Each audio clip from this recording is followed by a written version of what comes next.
Hello everyone, welcome back. Today I am introducing about statistical graphical representation data. First, we see here what is statistic. Okay, statistic is defined as a science of collection, representation of data, analysis of data, interpretation of data. Statistic include these four terms: collection, presentation, analysis and interpretation of numerical data. जो भी data है वो हमें represent करना है, उसे analyse करना है. ओके, फर्स्ट तो कलेक्ट करना होगा, then present, then analyse, then interpretation. Okay, then there are two types of data. First is a primary and second is a secondary. Okay, so what is primary and secondary data? Primary data is they are collected for the first time, and secondary data is they have already been collected by some other person. Okay, हमें यहाँ पे पता चल रहा है कि primary जो data है वो एज इट इज हमें मिलता है, मतलब just like a raw data. मतलब हम कोई भी सोर्सेस के पास गए या कोई भी, सपोज हमें कोई स्कूल का डेटा चाहिए तो हम डायरेक्टली कहाँ पे जाएंगे, उस स्कूल में जाएंगे और वहां से डेटा कलेक्ट करेंगे. बट सेकेंडरी डेटा क्या है? They have already been collected by some other person. Secondary मतलब जो ऑलरेडी डेटा कलेक्ट किया है और वो हमें मिल रहा है, that is a secondary data. Okay, primary data they are accurate, secondary data they lack accuracy. Okay, next they are in the form of raw data to which statistical method are applied, and they are in the form of finished product. Then fourth one is they do not require editing, here required editing. Next, collection of primary data require a lot of time and money, and secondary data do not require a lot of time and money. Precaution is not required in use of primary data. Precaution is required in use of secondary data. This is about primary data and secondary data. Next, अभी ये data जो है वो represent कैसे करेंगे? Okay, हम हमारा topic ही ऐसा है कि graphical representation of data. There are 6 terms. First is tabular form, second bar diagram, pie diagram, histogram, frequency curve and frequency polygon. This is a type of representation of data. But what is important of this? Important of this graphical representation is it is used to make the data understandable to common man. It helps in easy and quick understanding of data, and data display by graphical representation. This is the important of graphical representation of data. First is tabular form. Tabular form is what? Data represent in table form, in column and row form. जो भी given data है उसको हमें क्या करना है? Table draw करना है, कॉलम वाइज उससे क्या करना है? डिस्ट्रीब्यूट करना है. That is a tabular representation of data. But वहां पे फ्रीक्वेंसी होती है. Frequency is what? Frequency is the number of times a value of characteristic has appeared in the data, that is a frequency. Next, frequency distribution. A table showing the group and their corresponding frequency is called a group frequency distribution. Suppose एक school या class का example लेते हैं. Class में student है, उनका कोई भी सब्जेक्ट का रिजल्ट आया. ओके, तो ऑब्वियसली उसके मार्क्स कुछ ना कुछ आए होंगे. तो 0 to 5, 5 to 10, 10 to 15, ऐसे क्या होगा? रेंज रहेगी सपोज मार्क्स की. तो ऑब्वियसली कि सभी बच्चों को अलग अलग मार्क्स तो नहीं रहेंगे, किसी 2 या 3 बच्चों को सेम सेम मार्क्स हो सकते हैं. तो वही हमें डेटा अगर रिप्रेजेंट करना है तो हम ऐसे रिप्रेजेंट कर सकते हैं, जैसे marks is in the form of class interval. Class interval is what? Range, that is 0 to 5, 5 to 10, 10 to 15. And frequency is what? 0 to 5 के बीच में कितने बच्चों के मार्क्स है? दैट इज 2 बच्चे हैं, 2 स्टूडेंट्स है, देन 6 स्टूडेंट्स, देन 13. ऐसे क्या है ये? Frequency. So this is about class interval and frequency. What is cumulative frequency? Cumulative frequency is the addition of frequency. We can see here 2 as it is, then 2 plus 6, 8. The addition of first and second value. Next, 8 plus 13, 21, 21 plus 17, 38, 38 plus 11, 49, 49 plus 4, 53, and 53 plus 2 is 55. So this is about cumulative frequency. Next, in class interval having boundaries, lower bound and upper bound. Okay, then upper bound minus lower bound is a class width. The difference between the upper and lower class boundaries is a class width. Okay, हम कैसे find कर सकते हैं? Upper limit या lower limit बोल सकते हैं, या अपर बाउंड या लोअर बाउंड बोल सकते हैं। उन दोनों का डिफरेंस जो भी रहेगा that is a class width. Next is a less than cumulative frequency and more than cumulative frequency. अभी less than cumulative frequency previous table में हमने देखा है कि टॉप टू एंड हमें क्या करना है, फ्रीक्वेंसी की एडिशन करनी है। Okay, that is what less than cumulative frequency. And more than cumulative frequency is what bottom to top, मतलब 8 as it is 8 plus 20 28, then 20 plus 8 plus 20 plus 45 73। मतलब क्या करना है, जो एंड वाला वैल्यू उससे स्टार्ट करना है एंड कहाँ तक जाना है, जो टॉप वाला वैल्यू वहां तक हमें एडिशन करते जाना है, that is a more than cumulative frequency. Okay, next अभी ये था tabular form of data. Next is a simple bar diagram. हम एग्जांपल से ही गेस कर सकते हैं कि इसमें क्या होगा। जो भी गिवन डेटा है उसको बार डायग्राम या रेक्टेंगुलर बार डायग्राम में हमें रिप्रेजेंट करना है। Okay, the bar diagram graph drawn using rectangular bars. Okay, यहाँ पे देख सकते हैं कि एक्स एक्सिस है, वाई एक्सिस है एंड बार्स है। ओके, तो जो भी गिवन डेटा है उसको ऐसे बार डायग्राम में हमें क्या करना है, डिस्ट्रीब्यूट करना है या रिप्रेजेंट करना है। मतलब जो भी गिवन वैल्यू है, सपोज वैल्यू 0 to 5, 5 to 10 ऐसे वैल्यू है। ओके, तो हम क्या करेंगे, एक 1 सेंटीमीटर यूनिट कंसिडर करेंगे। देन हम क्या करेंगे, जो भी वैल्यू उस वैल्यू को यूज करके हम बार ड्रॉ करेंगे। यहाँ पे एग्जांपल दिया है number of cars and colour of car. So this is simple bar diagram which contain only single bar. This is used for simple data. Okay, next is a multiple bar diagram. Multiple bar diagram, उसके word में ही meaning है कि multiple वहां पे बार रहेंगे, but वो क्यों use करना है, अगर मल्टीपल डेटा है उसको अगर बार डायग्राम में रिप्रेजेंट करना है तो सिंगल बार में हम रिप्रेजेंट नहीं कर सकते।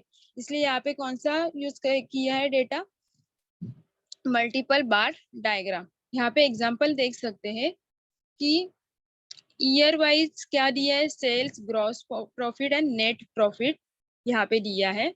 तो यहाँ पे कितनी वैल्यूज है, sales, gross profit and net profit. Okay, per year का हमें क्या करना है, यहाँ पे रिप्रेजेंट करना है।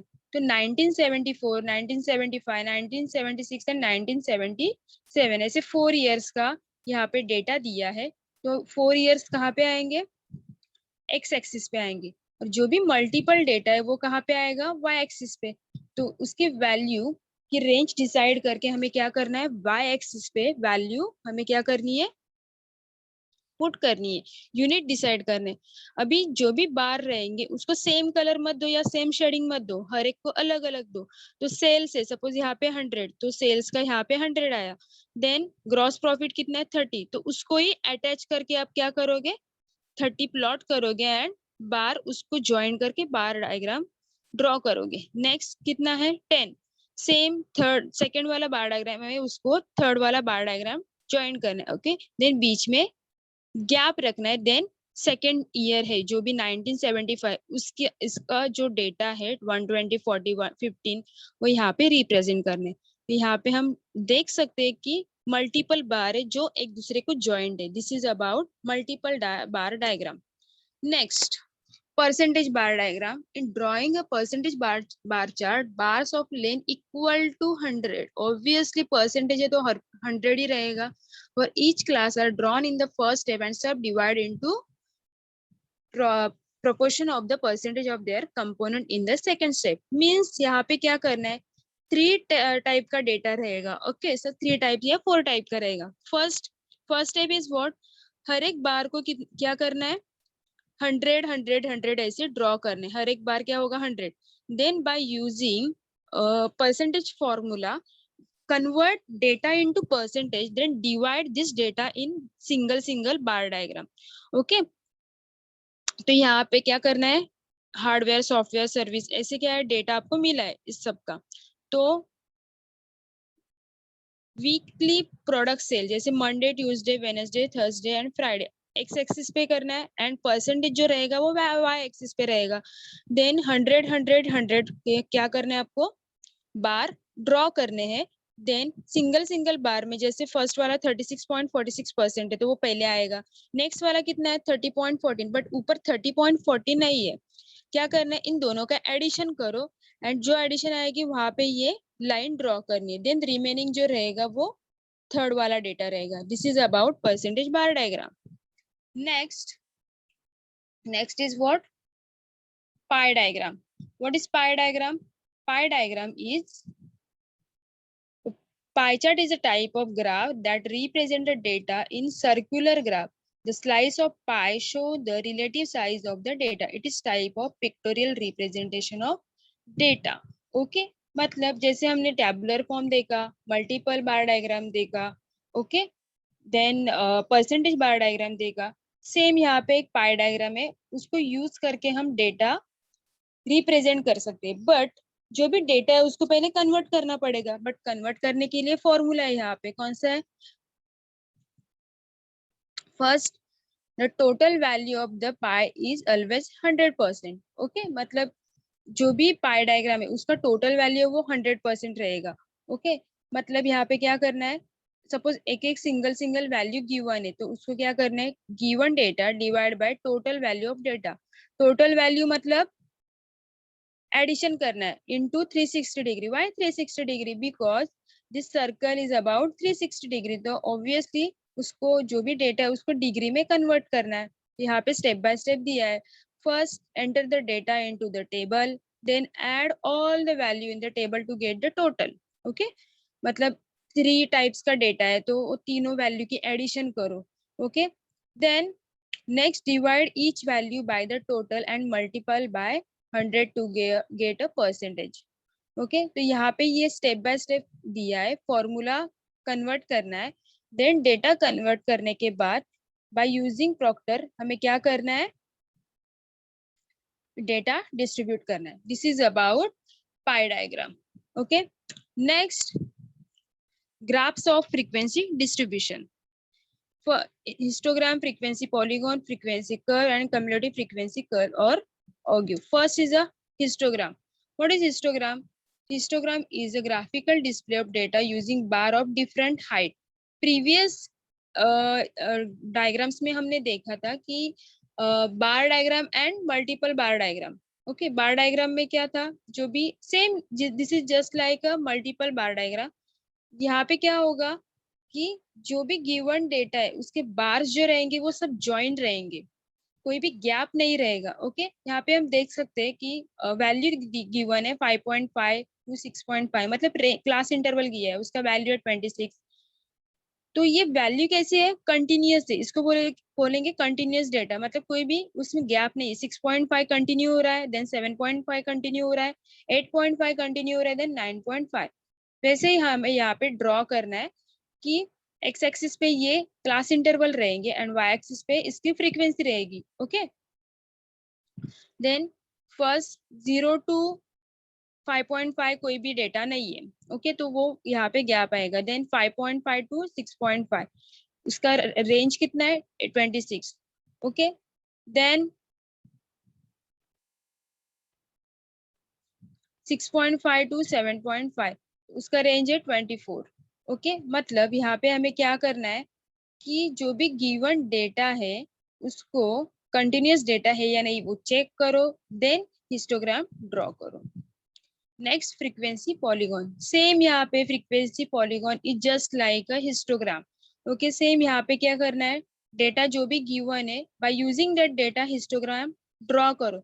बट यहाँ पे एक एडिशन स्टेप है कि this is a graph constructed by using lines to join the mid point. Okay, mid point किसका मिड पॉइंट, बार डायग्राम का मिड पॉइंट क्या करना है, ज्वाइन करना है। This is a frequency polygon. तो यहाँ पे हमें ये लाइन ड्रॉ करने के बाद पॉलीगॉन मिलेगा, that is a frequency polygon. Next is a frequency curve. अभी 3 डायग्राम में हम डिफरेंस बता सकते हैं कि हिस्टोग्राम में क्या हुआ, ओनली बार डायग्राम ड्रॉ किया, वो जॉइंट थे एक दूसरे को। ओके, फ्रीक्वेंसी पॉलीगॉन में क्या हुआ, same like a histogram, but यहाँ पे क्या किया, जो भी बार डायग्राम है उसके मिड पॉइंट मीन्स अभी ये सपोज यहाँ पे है 0 to 5, तो 0 to 5 का मिड पॉइंट रहेगा 2.5, ओके। तो वहां पे आपको मिड पॉइंट पे वो प्लॉट करना है। नेक्स्ट बार डायग्राम का मिड पॉइंट, तो इन दोनों को ज्वाइन करना है, ऐसे ज्वाइन करते करते एंड तक जाना है, ठीक है। तो ये था फ्रीक्वेंसी पॉलीगॉन। फ्रीक्वेंसी कर्व में क्या है, बार डायग्राम ड्रॉ नहीं करना है यहाँ पे, डायरेक्टली क्या करना है, कर्व, कर्व जो है वो ड्रॉ करना है, वहां पे बार डायग्राम नहीं आएगा। तो frequency curve is obtain by joining the point of frequency polygon by a free and smooth curve, okay. यहाँ पे हम by using frequency polygon we can find the frequency curve. So this is about graphical representation of data. तो तीनों जो है frequency polygon, histogram and frequency curve यहाँ पे इस सिंगल डायग्राम में शो किया है कि फ्रीक्वेंसी हिस्टोग्राम तो just bar diagram, then frequency polygon is यहाँ पे ऐसे स्मूथ कर्व से नहीं, डायरेक्टली स्ट्रेट लाइन जैसा कर्व है, दिख रहा है यहाँ पे, okay. And what is frequency polygon, जो फ्री हैंड मतलब ऐसे स्मूथली हम क्या करेंगे, ड्रॉ करेंगे line, that is a frequency polygon. so tabular form, bar diagram, multiple bar diagram, percentage, then pie diagram, histogram, then frequency polygon, and last is the frequency curve. So this is a way to represent a graphic represented data. हम ये सब use करके क्या कर सकते हैं, data को represent कर सकते हैं। This is about graphical representation of data. Okay, thank you so much.